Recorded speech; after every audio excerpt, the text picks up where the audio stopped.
right, Jesper Svensson, you just claimed your second career TOC title, second career major, 13th career title right here at historic AMF Riviera Lanes. How are you feeling right now in this moment, this very emotional moment for you? You know, I'm thankful. I am extremely happy and relieved that I could pray this off, because I felt like I've had a chance all week. It's been mine to grab, and you know, it's always tough coming down to the very last game. You know, anything can really happen, and I feel like that's the moments where I haven't been at my best in the past, and yeah, I was today, so that was awesome. What brought out the best out of you this week, both tonight and we were joking in the program. You felt like you had the look early on this week. Why was this week different? I have a feeling that when you're bowling against the best players in the world, it's very, very small things. And this week, Tim Mack happened to just give me a little point for me to think about as far as my physical game. And, you know, it clicked, and I felt like myself 10 years ago. You know,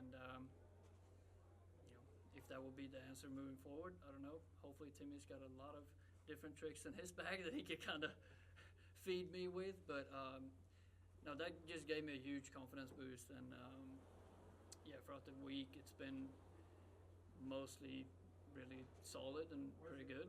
And you know, match play was a bit of a roller coaster, but I still felt like I was in it, and still mine to win. And yeah, I got it. So yeah, couldn't ask for a better week. What was the little trick Timmy gave you? These trade secrets? Did you ask me that earlier in the week? No, but he just gave me a little note on how I need to get out of the ball, pretty much. And it felt this week that I didn't need to work it really at all. I just need to put it online, and the ball did the rest for me. So yeah, clutch from Timmy. You said that you had a feeling from the first time you were here this week. What's it mean for you to break through and get the title in this building? Obviously, with the history with Akron and everybody being with the PBA. Yeah, it's amazing. You know, it's probably the most historic venue we have, and first off, to be able to walk through the doors over there with a famous slogan on them, and to get to enter the lanes and compete against the best in the world, it's pretty wild when you take a step back and think about that. But yeah, even more to be able to win, and yeah, it's hard to put into words right now, but yeah, it's all I could ever dream of. And yeah, 10 years ago I won a major, and I've been waiting since for that moment, and yeah, it's pretty wild. Jacob came in there with a huge amount of momentum. He won, I believe, it was 5 straight matches to get there. What was your thought process as knowing that he was playing with house money when he got into that final? Yeah, he did, and he probably felt super, super comfortable, but so did I. And I realized early that he had a good look, and it's going to be a matter of who can perform under that pressure. And I had a good start, and he had a rough start and got a little lost. And from there, it's more about just trying to control the environment for me. And I threw a couple of rough shots, but then in the ninth, when I realized that it was pretty much over and I could seal the deal, I threw probably one of my best shots of the week. So I think that's pretty telling for how my week was. But at the same time, I want to congratulate Jacob on a fantastic run throughout the TV show.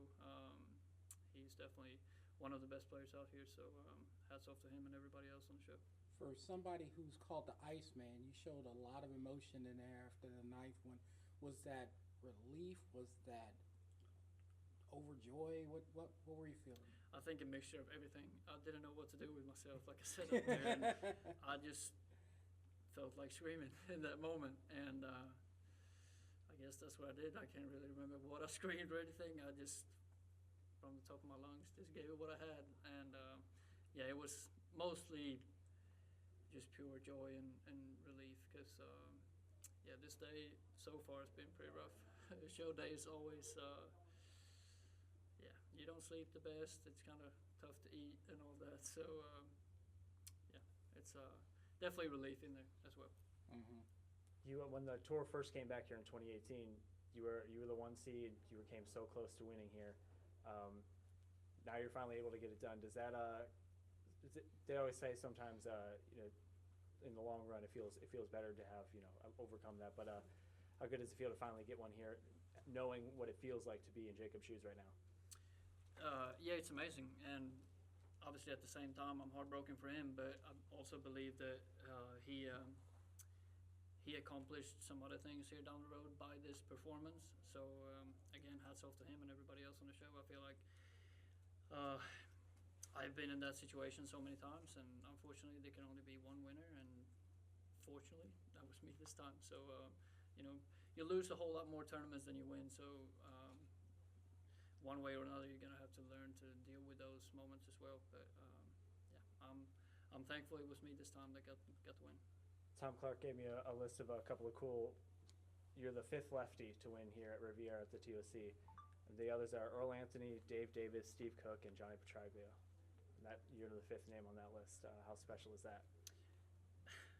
Yeah, it's surreal, and I think that kind of talks back to what I said on the set about people never give up on their dreams, because if somebody would even mention my name in the same sentence as these guys that you just mentioned, it's I would never think that would have any possible opportunity to happen, and here we are. So I think that statement stands true, that dreams can become true, and if you work hard enough and fight enough, because it is a lot of up and downs, but yeah, that's pretty wild to be able to see my name next to those other lefties. That's probably some of the best lefties that have ever stepped on these lanes as well.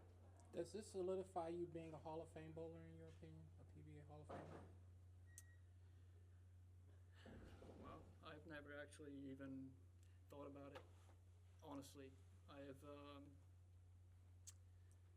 whenever I'm done, we will see where my career has taken me. If that's enough to get in the PBA Hall of Fame, that would be an honor, and we'll see. But yeah, I have the accomplishments on the lanes that it takes. So yeah, that's pretty wild. You got the win here in the regular season finale, but your season's not over. This win got you into the PBA playoffs, and it got Team Storm, the #1 seed in the PBA Elite League Battle of the Brands. Getting that done in front of Barb Crispin and Tyler Jensen, that's got to be a pretty special feeling. How can you use this performance and carry that momentum into the postseason? Oh, it's a huge boost. I can relax. It's maybe not the right word, but kind of just let my shoulder down and go out and bowl, have fun. And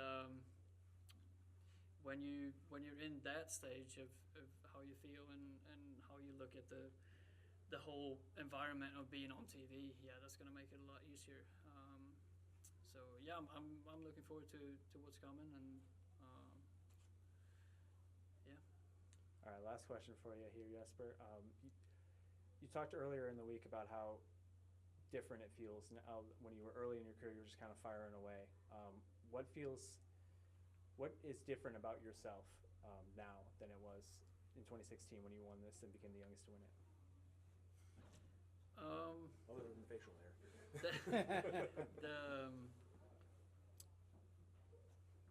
I think just the way I look at myself, I was pretty fearless back then, and I'm still fearless in some regards, I guess, but I'm also more cautious about what other people thinks about me, and I don't want to look bad in front of other people.